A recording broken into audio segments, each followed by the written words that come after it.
Olá! Agora que nós temos o framework Django instalado, nós vamos aprender algumas ferramentas básicas de linha de comando que ele fornece. Eu vou ativar aqui o shell do pipenv e veja que ele vai fornecer para a gente um comando chamado Django admin, que você pode conferir aqui os comandos.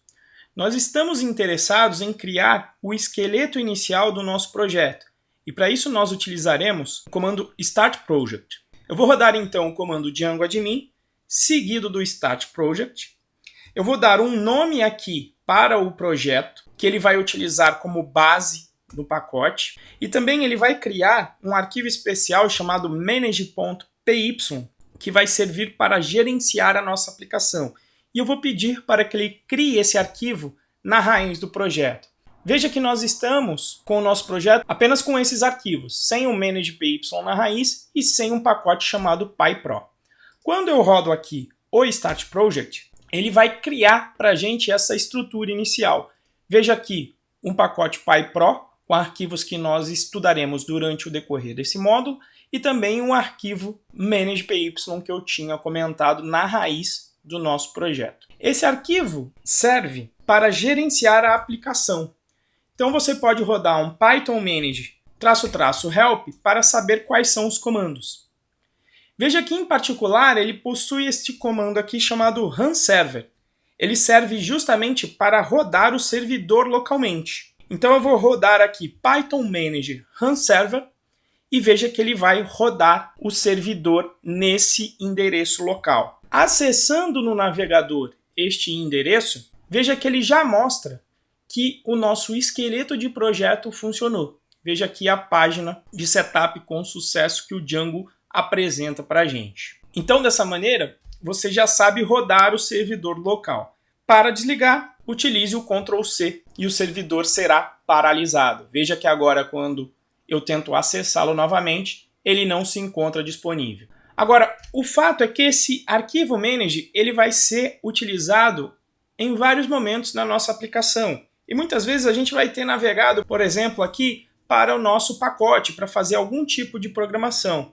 Nesse caso, o Python manage não vai funcionar porque não existe um arquivo manage nesse diretório.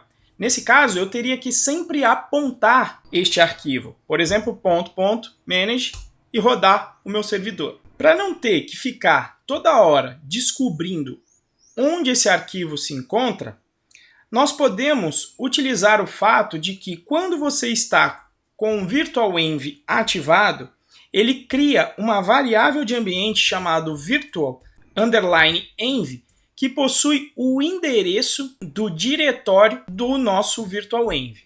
Como sempre eu utilizo a mesma estrutura de projeto, onde o meu .venv sempre está na raiz do meu projeto, para eu encontrar o arquivo manage é muito simples. Basta eu navegar para o diretório raiz que está acima do meu .venv.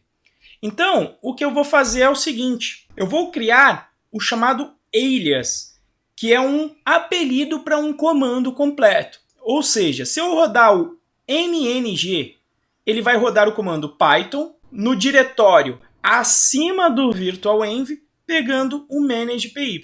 Se esse alias funcionar, agora eu consigo rodá-lo de qualquer lugar, rodando apenas mng e run server. Veja que eu consigo rodar aqui o meu comando. Como eu não quero ficar definindo esse alias toda hora, o que nós vamos fazer? Você vai no Linux editar o seu bash rc para conter esse alias ou no seu Mac o .bash profile. Então eu vou mostrar aqui o meu .bash profile. Veja que eu acrescentei aqui o alias. Por conta disso, esse comando sempre estará disponível desde que eu esteja com um ambiente virtual ativado. E como sempre eu trabalho com um ambiente virtual, dentro dos meus projetos, ele sempre estará disponível. Dessa maneira, então, você aprendeu nessa aula como criar o esqueleto básico do seu projeto Django e também rodar o primeiro comando do manage para rodar o servidor local e testar se o setup inicial do seu projeto Django funcionou com sucesso.